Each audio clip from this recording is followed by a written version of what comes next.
Lalu Daud pergi dari sana dan melarikan diri ke Gua Adulam.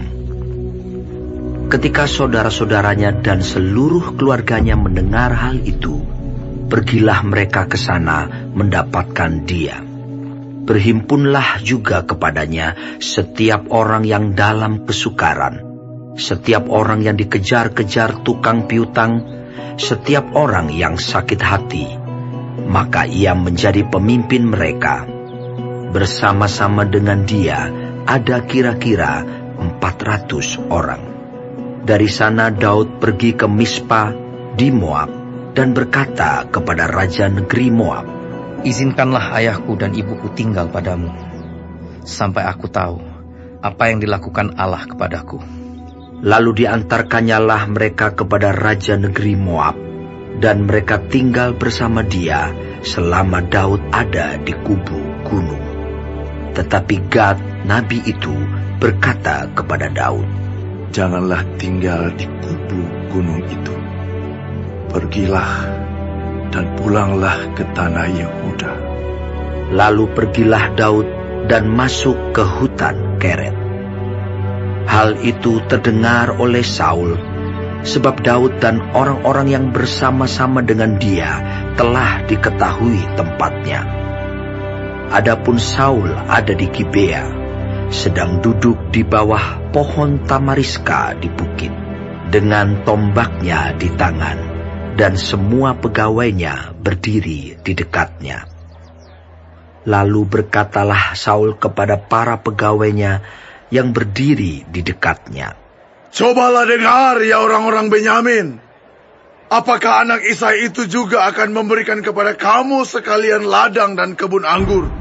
Apakah ia akan mengangkat kamu sekalian menjadi kepala atas pasukan 1000 dan atas pasukan 100? Sehingga kamu sekalian mengadakan persepakatan melawan aku, dan tidak ada seorang pun yang menyatakan kepadaku bahwa anakku mengikat diri dengan anak Isai itu.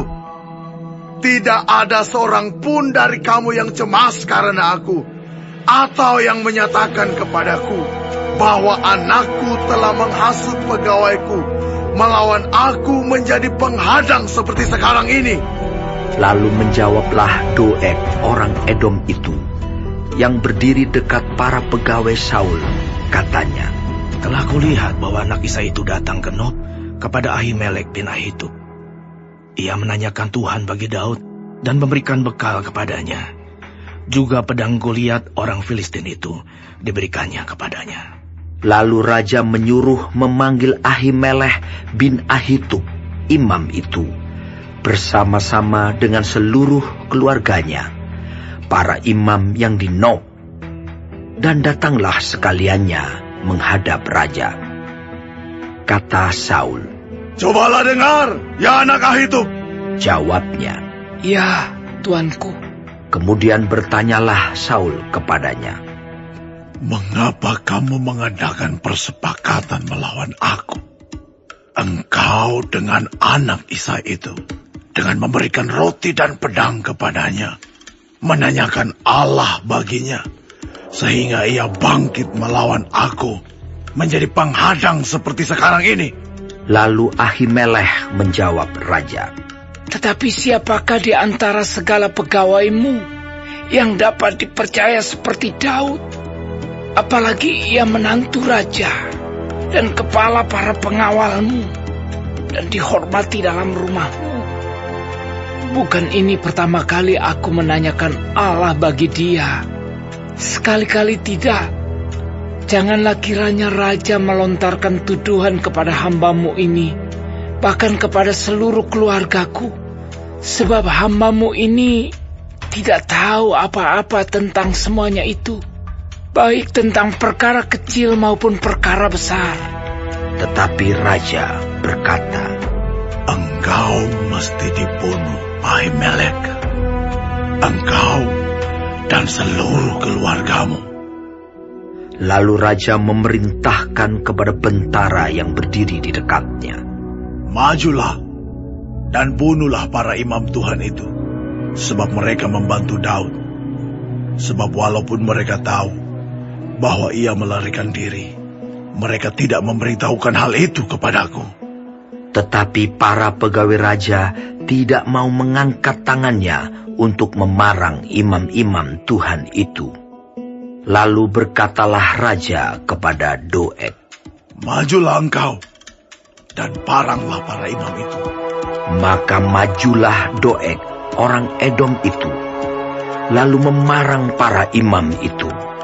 Ia membunuh pada hari itu 85 orang yang memakai baju efod dari kain lenan. Juga penduduk Nob, kota imam itu, dibunuh raja dengan mata pedang, laki-laki maupun perempuan, kanak-kanak maupun anak yang menyusu, pula lembu, keledai, dan domba dibunuhnya dengan mata pedang. Tetapi seorang anak Ahimelech bin Ahitub, namanya Abiatar, luput. Ia melarikan diri menjadi pengikut Daud.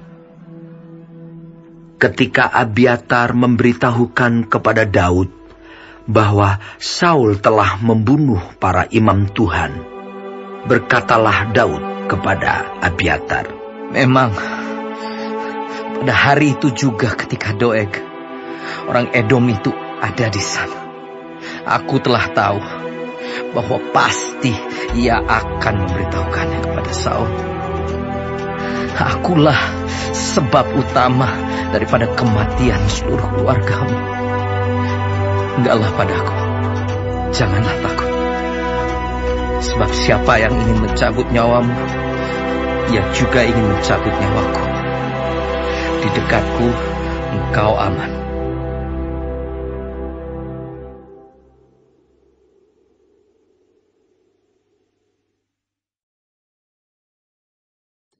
Shalom semua jemaat Tuhan, kembali kita di dalam pendalaman Alkitab Clearsight.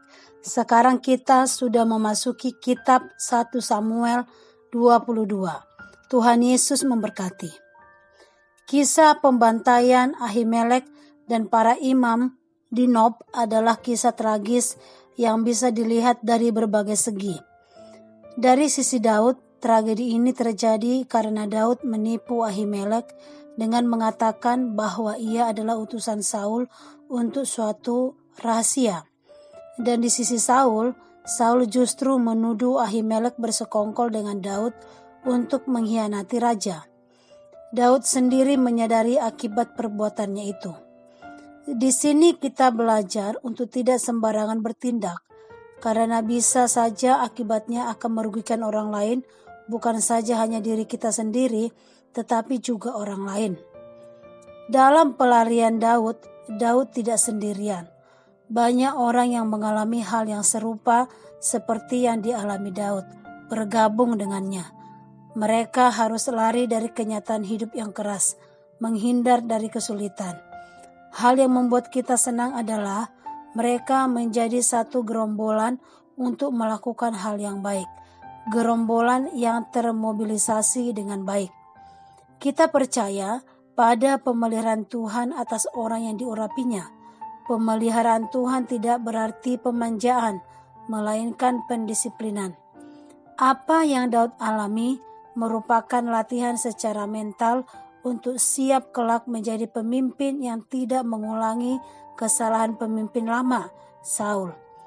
Allah membiarkan Doeg membunuh hamba-hamba Tuhan dan orang yang tidak berdosa lainnya, termasuk wanita dan anak-anak. Di dunia yang berdosa ini, orang yang tidak bersalah sering menderita dengan tidak adil. Umat Tuhan jangan terkejut apabila mereka menderita karena perbuatan orang jahat. Dalam hidup ini kita akan mengalami kesulitan, tetapi dalam hidup yang akan datang, kita akan menerima berkat berkelimpahan yang jauh melampaui semua penderitaan dan kesusahan kita saat ini. Dari kisah Daud ini, kita belajar untuk menjadi lebih bersandar kepada Tuhan daripada mengandalkan hikmat dan kekuatan kita sendiri. Menjadikan Tuhan yang bertahta di dalam hati dan pikiran kita, dan menyingkirkan segala sifat yang tidak baik dari hidup kita. Amin. Tuhan Yesus memberkati.